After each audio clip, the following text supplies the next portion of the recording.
Welcome back, Officers of the Republic. Is your Coruscant Underworld Police Chief APGAINS here, and we are on the free-to-play Nikki Biggs account, my girlfriend's account, and we are going to do a 9-month update on her free-to-play progress. So what we're going to do is we're going to quickly go through what kind of team she has, how her farming's going, her strategies, and then we'll pop over into a GAC so you can see how an average GAC plays for her. All right, so if we hop over here, we're going to see that she has certain characters favorited, like Jedi Knight Revan, Han Solo, Bosk, Ahsoka. We'll explain all of this. So let's just quickly filter by power real quick so we can see what the top end of her roster looks like. First relic for Zeta, Darth Vader, Merciless Massacre. That should be for everyone, regardless of farming strategy. First relic and first Zeta should always be on Darth Vader. If you're doing something else, you're doing it wrong. There's no defending anything other than that. Right after that, she went and progressed. She got Django. She got some bounty hunters going on. I don't have to explain the APGAINS approved core teams to you guys. I'm sure I've beaten you over the head with the best farming strategy there is. More than enough, so I'll just quickly explain. She has some bounty hunters. Django solos the 7-star Padme event. The bounty hunters get a Chewbacca. She's currently actually working on getting Bosk and Boba up to like gear 11. And then she'll probably get Aura Singh in there because I'm going to test out some bounty hunter Darth Revan counters later down the line for her. And then maybe Dangar at 7 stars just for the Chewbacca event. Replace him with Greef or Mando or something like that. Maybe take Django out and put them both in. We'll see how that progresses. But she's currently just gearing them up so that she can get her 7-star Chewbacca, wherever Chewbacca is, so that she can start putting a Relic 0 on him. Because she has a Relic 0 on CLS, not to get her matchup GP too high. And then she's going to Relic 0 Han Solo, as well as eventually Chewbacca and 3PO and Chewie. Once he's up at 7 stars, we can get some gear on him. So basically what she's doing right now is she's just shoring up a couple of teams like the Padme team, the Han Solo team. She's trying to get Jedi Knight Revan up probably after Han Solo, so go Han Solo, do some Bosk Boba action, then hop over to Jedi Knight Revan. And then since we'll have that 7-star Chewbacca, we'll start getting him up. And that's the relic progression she's moving direction-wise. And then she'll probably get some higher gear on Padme and the Padme team in general. And then what I really want her to do, besides, basically just snatching up Malak, since she's going to have both Revans relicked, I'll probably have her relic her Jolie Bindo at some point, and then Basilisk Unfallen. This is a relic that you can keep at Relic 0. If you don't know the history behind this, she thinks Basilisk Unfallen's cute, so, we Relic 3 Basilisk Unfallen as a meme.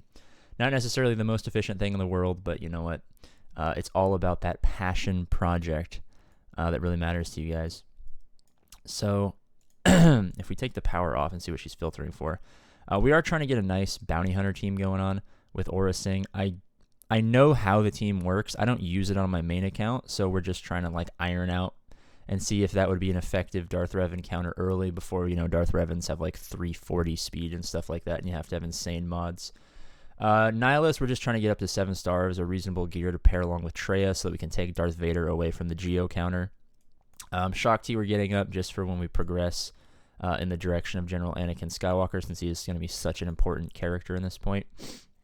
And yeah, she's doing some pretty good stuff. It's kind of impossible at 1.2 million GP to beat her. Let's go into the ships. Her ships are not amazing.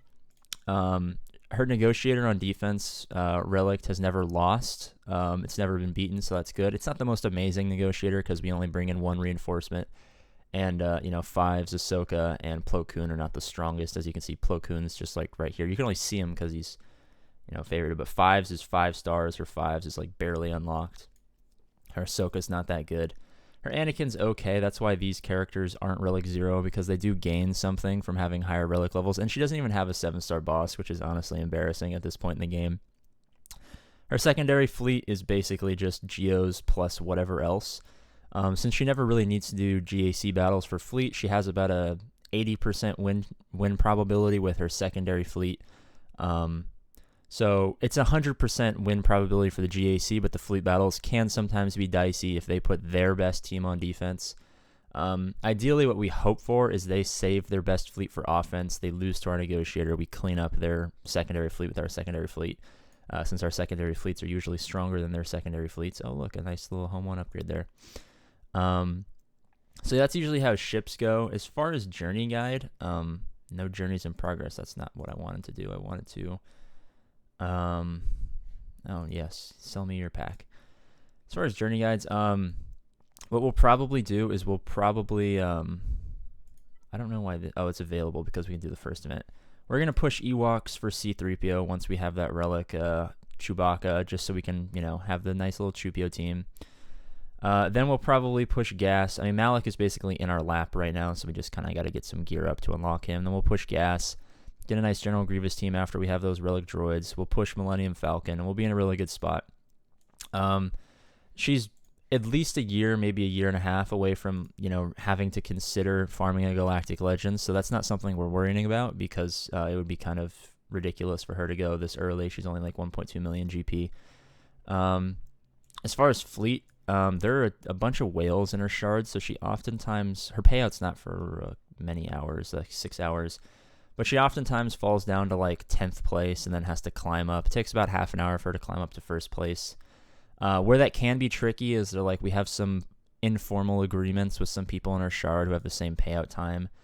So oftentimes we have to leapfrog around them, trying not to, even though their teams would be pretty easy to beat. So that is kind of the biggest issue she has in terms of Fleet Arena, is just trying not to knock down those weaker people with the same payout because, she wants to be a nice person. When I'm on stream, I kind of just, do whatever I want because I'm an animal and no one likes me. No Relic 5s, so her guild is nowhere near. I mean, they can fire up a C-Pit, but they're nowhere near actually doing a C-Pit. Galactic Challenges, she does fairly well in them. Nothing crazy at a 1.2 million GP. She doesn't have any, ridiculously stupid teams. And then since GCs are mostly about having, very, very specific characters, we don't worry about them too much in an earlier game account. So she has a win probability of 100% every single week in Grand Arena, just simply because her roster is way more efficient than anything that her opponents could ever, put up. They probably saw the Darth Revan and didn't bother going. They can't beat this team. On stream, we decided to give them a freebie. We were going to place CLS that we know they can't beat. But we gave them a freebie win here. They still haven't attacked. They might be waiting for us. And then we usually place this kind of shitty Darth Revan team right here. I just swore on a YouTube video. That's actually not very characteristic of me. I normally just save that for live streams. And then really garbage back here, nothing crazy. So let's do a GAC. Let's just simply look how GAC... oh my god, I just choked. Guys, while I'm choking, we're trying to get 10,000 subscribers by Halloween for a Slave Leia cosplay Halloween stream. If you want to be a part of that, that would be pretty cool. And a nice little bounty hunter team. All right, so we can probably Darth Vader this. Since she doesn't really need to worry about banners, I almost always live stream them. So I'll go Darth Vader solo, plus we'll we'll bring in Cup and Mob Enforcer and stuff like that, so people can have fun. Because the account is so good, we never really have to take these too seriously. So we can throw in Cup and then Emperor Palpatine or something like that, and we can throw in random teams. Last GAC, we uploaded that video. That was actually one of my favorite GACs ever. We kind of did no synergy teams, and I completely dominated the opponent.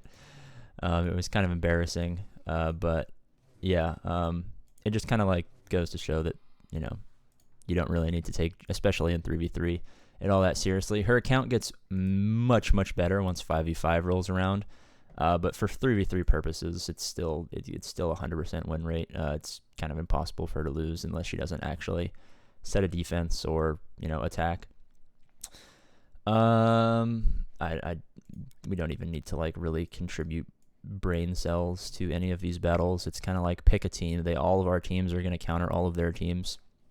And that's what's really important about, especially the APGAINS approved strategy, which is going to be the best one out there. There aren't any that come close, but just having a farming guide in general is going to be so important, because most players, especially for the first year to year and a half, have no idea what they're doing. So you're going to have, even if you're the worst GAC player ever, you're going to have win probabilities of 95% plus just for understanding how synergies work. So do you need an account like this that's so overpowered that it's a little ridiculous? Not really. Because I mean, it's kind of like how I explained you don't need to like relic 7 every character that you relic. It's like you're going to get the same outcome out of, you know, a relic 3 Vader at this GP as a relic 7 Vader, so what's the purpose of wasting all of those extra resources? This is one of those situations where, like, I could use my own bounty hunters, I could use Padme, I could use Jedi Knight Revan. Jedi Knight Revan is probably going to be the worst option to go against these bounty hunters.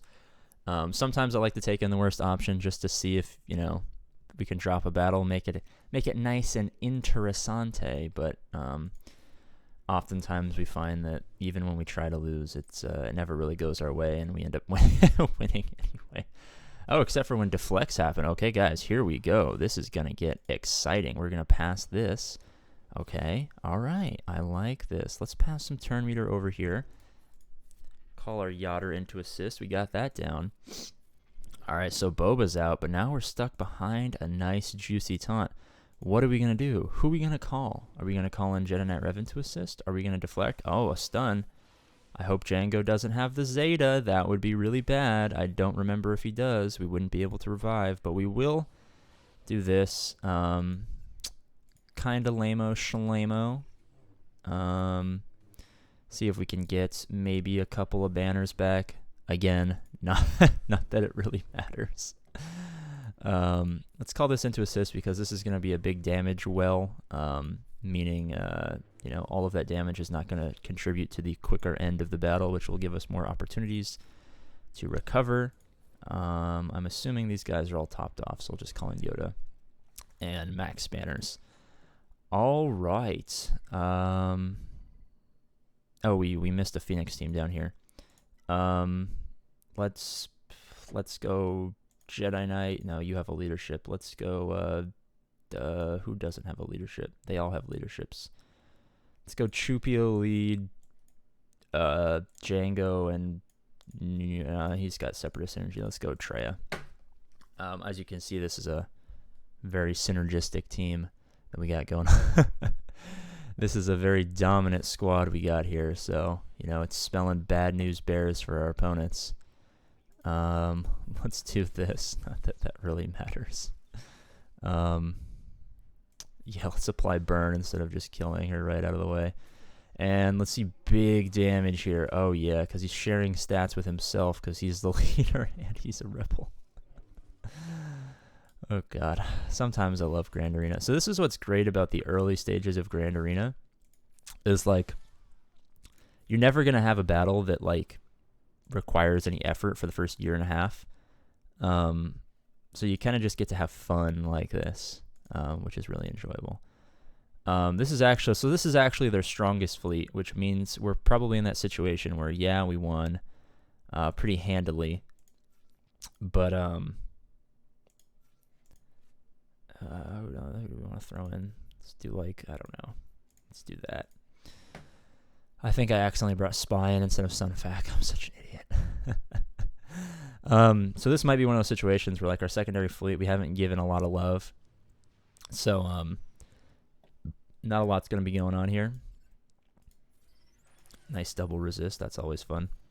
And we attacked him, so he's going to taunt. For the life of me, I've never actually committed to memory the synergies between these guys. Like, it's always just been one of those things where it's like, yeah, like, he taunts if you attack him, and they do something, and there's stealth involved, I think. But they're not, like, ships where, like, you know, you gotta know how Malevolence functions. You gotta know how Negotiator functions. You gotta know how these squads work, because they're important squads and you're gonna face them very, very frequently. But, like, the synergies between the Phoenix ships, I've just never, like, bothered. I don't think I've ever even attempted to read their kit, to be fair. Should I have? I mean, maybe at some point when I start facing, like, you know, crazy Relic 7'd out of their mind Rebel teams, which I oftentimes do on my main account, but I mean, they're not like the premier. I've been watching lots of Ted Lasso, so I say random stuff in English accents now. They're not the premier Rebel fleet. So even if they are, like, crazy relic, like, it doesn't really, you're never even gonna see them that often.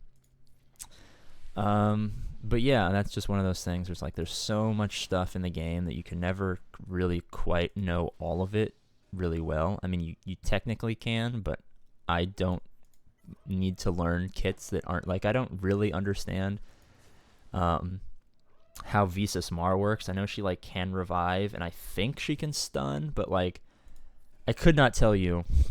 I literally could not tell you the last time I faced a Visas Mar. Like literally ever. I don't think I've ever faced a Visas Mar of any standing. I mean, maybe like a oh, he has breach. I was like, why is this taunt not going off? Yeah, this is one of those battles where like we already won. I don't even need to waste any more brain cells trying to beat his best fleet. So even if he does attack, he might have just been holding out. He can't beat this. He can't beat this. So he gets one zone. The 100% win streak continues. I might do her dailies. I probably won't. But thank you guys so much for watching. As always, I love you guys. I hope you're having a great day. I just started school. I've been a lot busy. Couldn't live stream very often. Video quality has gone, or video consistency is going to be going down because of school. But I'm glad you guys are hanging around. I really appreciate that, and I'll see you guys later.